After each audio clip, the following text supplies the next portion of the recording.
Deus para os nossos corações.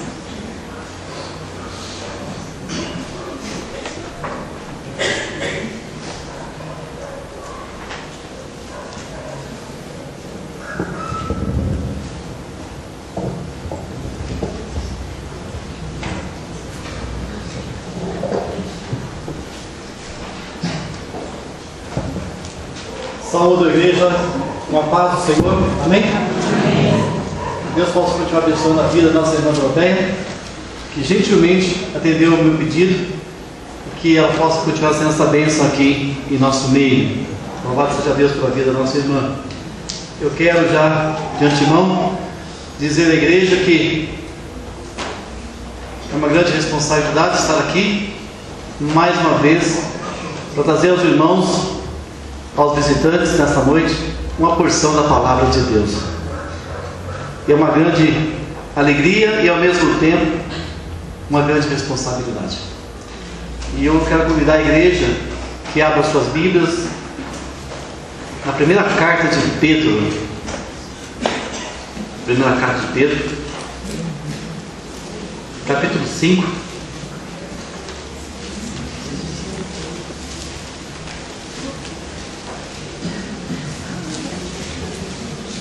Primeira carta de Pedro,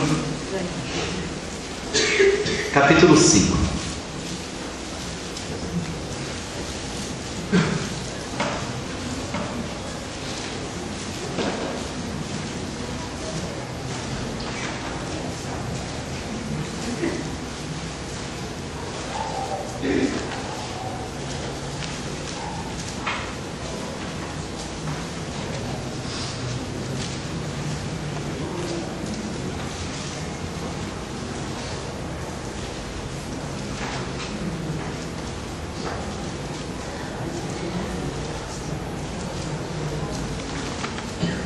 Amém?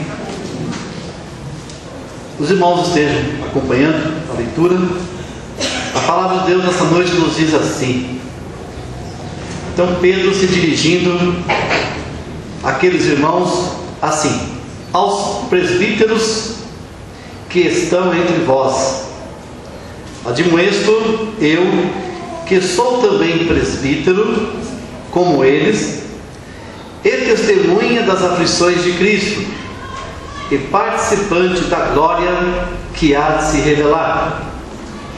Apacentai o rebanho de Deus que está entre vós, tendo cuidado dele, não por força, mas voluntariamente, nem por torpe ganância, mas de ânimo pronto, nem como tendo domínio sobre a herança de Deus, mas servindo de exemplo ao rebanho.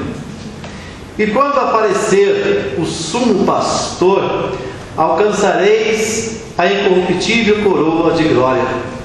Semelhantemente vós, jovens, mancebos, sede sujeitos aos anciões, e sede todos sujeitos uns aos outros, e revesti-vos de humildade, porque Deus resiste aos soberbos, mas dá graças aos humildes.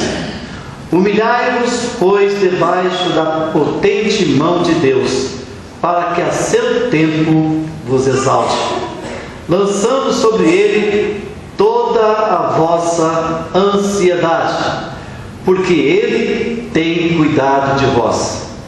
Sede sóbrios, vigiai, porque o diabo, vosso adversário, anda em derredor, bramando como um leão, buscando a quem possa tragar, ao qual resiste firmes na fé, sabendo que as mesmas aflições que se cumprem entre os vossos irmãos no mundo. E o Deus de toda a graça, que em Cristo Jesus vos chamou à sua eterna glória, depois de haver padecido em um pouco, Ele mesmo vos aperfeiçoará, confirmará, fortificará e fortalecerá. E a Ele seja a glória e o poderio para todos sempre. Amém. Até aqui. Quando Deus me deu essa mensagem, eu fui pesquisar um pouquinho acerca da mesma. Por que Pedro se dirigiu a essa igreja desta forma?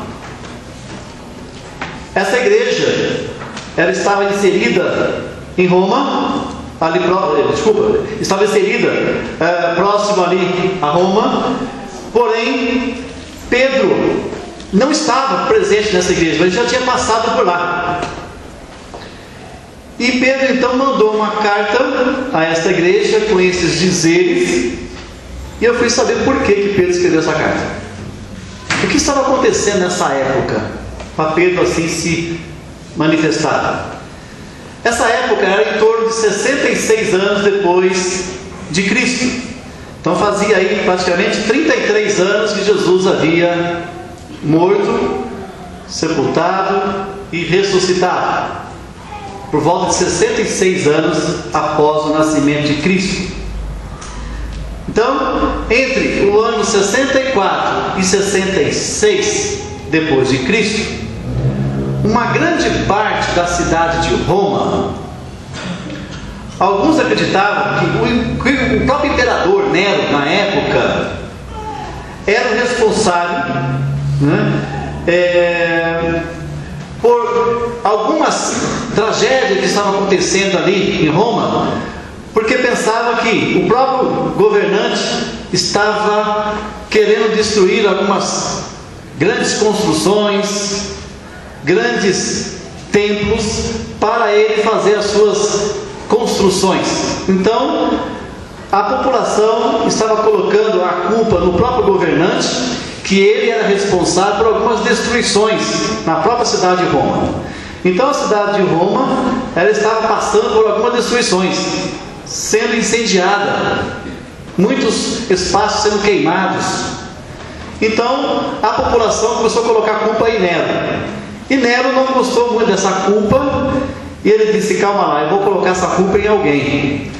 E Nero então disse: olha, quem está tumultuando aqui a nossa cidade é um povo que se diz cristãos. É eles que estão tumultuando a nossa cidade. E diante desse cenário, os cristãos passaram a ser odiados ali, e houve então uma grande perseguição. Uma grande perseguição. A igreja ali então sofrendo uma opressão. Porém, diante desta situação, Pedro vê que o pior ainda está por acontecer.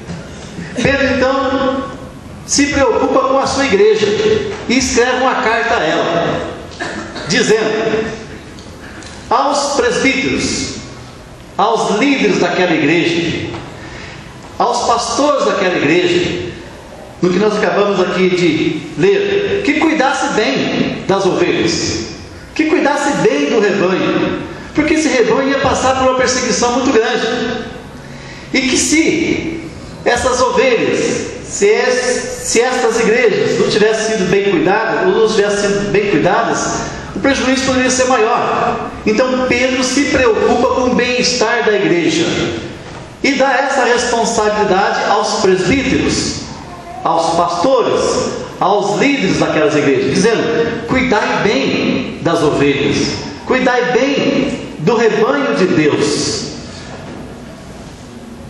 E o interessante é que Pedro, ele não faz menção apenas aos presbíteros, que são os mais velhos, para tomar cuidado do rebanho de Deus, mas também ele chama a atenção dos jovens, e depois ele chama a atenção de todos.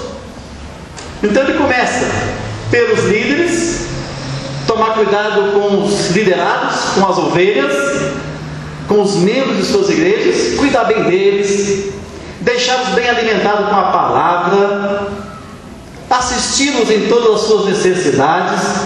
Mas também ele se dirige aos jovens, dizendo que: jovens, lance sobre eles, sobre quem? Sobre Jesus, todas as suas ansiedades. E aí o texto continua dizendo que todos também, mutuamente, um ajude o outro.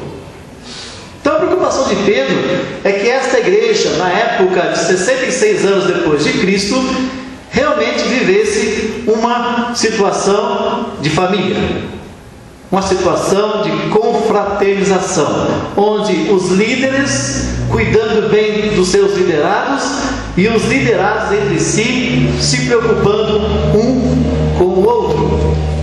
É a igreja de Atos 2. É justamente a igreja de Atos 2. Nessa mesma situação que estava aquele cenário de Roma ali, e Pedro preocupado com a igreja, nós podemos perceber que a igreja em si não estava ainda se atentando para a perseguição. Ela estava vivendo normalmente, como nós estamos vivendo hoje. Mas Pedro, um homem de Deus, conseguiu enxergar um pouco antes o que estaria acontecendo com aquele cenário todo. Os cristãos receberam uma culpa, que eles que estavam tumultuando a cidade de Roma, que eles que estavam trazendo aquele transtorno, aquela bagunça. Então Pedro disse: calma lá, vamos ter problemas com a igreja. Então deixa eu preparar a igreja, deixa eu preparar os líderes, deixa eu preparar os jovens. E quantas vezes Deus quer falar a nós, como igreja, quer nos preparar, e parece que nós muitas vezes não queremos ouvir. Eu fico vendo esta igreja, nós estamos aí desde janeiro sem um pastor, mas o sumo pastor está à frente desta igreja. Jesus Cristo está à frente desta igreja. A coisa que mais me chamou a atenção durante essa mensagem é que Pedro, sendo também um presbítero, Pedro também sendo um pastor, se dirigindo a outros colegas, dando a eles esse entendimento: cuidai daquilo que não é vosso, cuidai daquilo que não te pertence, cuidai do rebanho que não é seu, cuidai do rebanho que pertence ao sumo pastor, Jesus Cristo. E aí então, quando eu olho para a minha pessoa, eu olho para a pessoa de Ezequiel, estamos com a responsabilidade ainda, nesse momento de sucessão pastoral, essa responsabilidade recai sobre nós, que estamos com essa responsabilidade de cuidar bem de vocês, meus queridos, minhas queridas, de tratá-los com amor, de olhar para você como se fosse a coisa mais preciosa para mim, porque para Deus você é mesmo. Para Jesus Cristo você é a coisa mais preciosa. E muitas vezes os líderes não olham assim para os liderados como algo muito precioso. E é assim que Jesus quer que os líderes olhem para os seus liderados, como uma joia preciosa, como um vaso valoroso. E Pedro então, com essa percepção, começa a preparar o ambiente. E o que me chamou a atenção é que Pedro se dirige aos jovens de uma forma diferenciada. Lance sobre ele todas as suas ansiedades. Dá a impressão que só os jovens são ansiosos. Os anciões não são ansiosos, os adolescentes não são ansiosos, não existe crianças ansiosas, só os jovens. O texto faz menção a isso. E eu fui então um pouco a fundo nesse estudo. E quando Pedro se refere aos jovens que lancem sobre Jesus todas as suas ansiedades, porque naquela época, naquele contexto de perseguição, imagina a igreja cheia de jovens, os jovens vendo aquilo acontecer no seu entorno, a igreja sendo perseguida, a igreja sendo prensada contra o poderio de Nero. Os jovens poderiam desistir da fé, os jovens podiam abrir mão de seguir a Cristo, os jovens podiam trocar o Evangelho, os jovens poderiam negar a fé e voltar para o mundo, porque os jovens poderiam e estariam ansiosos o que aconteceria durante esta perseguição. Então Pedro prepara também os jovens: não temam, lance sobre Jesus todas as suas ansiedades. E esta igreja tem uma turma de jovens que nós temos que nos preocupar com eles, os anciões. Eu, Ezequiel, irmão Evaristo, irmão Roberto, os dois Valdir, né? Irmão Daniel tem que nos ajudar também a preocupar com esses jovens, porque esses jovens são pérolas para Deus, são preciosos para Deus. Eu vejo pais, mães, com seus jovens aí nesse mundo, fazendo coisas das mais terríveis, que só entristecem os corações dos pais. E eu vejo uma igreja com jovens. Se eu me alegro, imagino o Senhor. E Pedro estava preocupado com esses jovens. Então eu posso transferir a palavra de Pedro lá para aquela igreja, para esta igreja, aos jovens, como se Pedro estivesse direcionando a esses jovens: lance sobre Jesus, sobre todas as suas ansiedades sobre Jesus. Ou seja, o jovem que tiver uma ansiedade, que você não possa contar com seu pai, você não possa contar com sua mãe, você não possa contar com a sua igreja, pode contar com Jesus. Lançar sobre ele todas as suas ansiedades. E o ancião? O ancião, ele precisa estar também lançando sobre Jesus as suas ansiedades? Lançando as suas ansiedades sobre Jesus? Sim.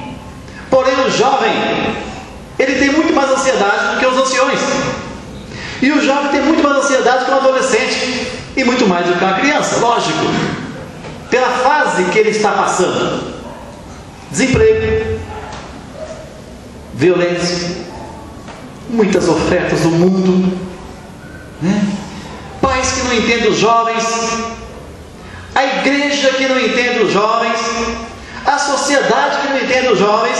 Então os jovens têm mais motivo de estar ansiosos. Sim ou não? Lógico que sim. Eu já fui jovem. Então parece que o mundo todo está contra os jovens. E Pedro, então, preocupado com esses jovens, diz: presbíteros, cuide dos jovens. Igreja, cuide dos jovens. E aí Pedro manda um recado direcionado aos jovens: lançai suas ansiedades todas sobre ele, Jesus Cristo. Ansiedade não é um privilégio do século 21. Já na época de Pedro, as pessoas já eram ansiosas. E eu fui pegar algumas características de uma pessoa ansiosa. E eu achei interessante que tudo isso aqui eu já fui em escala de grau máximo. Tudo isso aqui. Uma pessoa ansiosa, ela tem medo. Ela tem medo de alguma situação que ela está envolvida. Ela tem medo. É uma pessoa propícia à depressão. Uma pessoa ansiosa, ela entra em depressão. É uma pessoa insegura, uma pessoa ansiosa. Ela tem em si um mal-estar, não acha explicação para alguns comportamentos. Ela nem sabe o que está agindo assim, mas ela age. Então essa pessoa está ansiosa, ela tem um mal-estar consigo mesma, uma preocupação. Sabe aquela pessoa que é preocupada ao extremo? Uma pessoa ansiosa. Essas pessoas ansiosas, tem algumas que têm até palpitação no peito, aceleração do coração. Pessoas ansiosas. Falta de ar, que tem falta de ar. Pessoa ansiosa.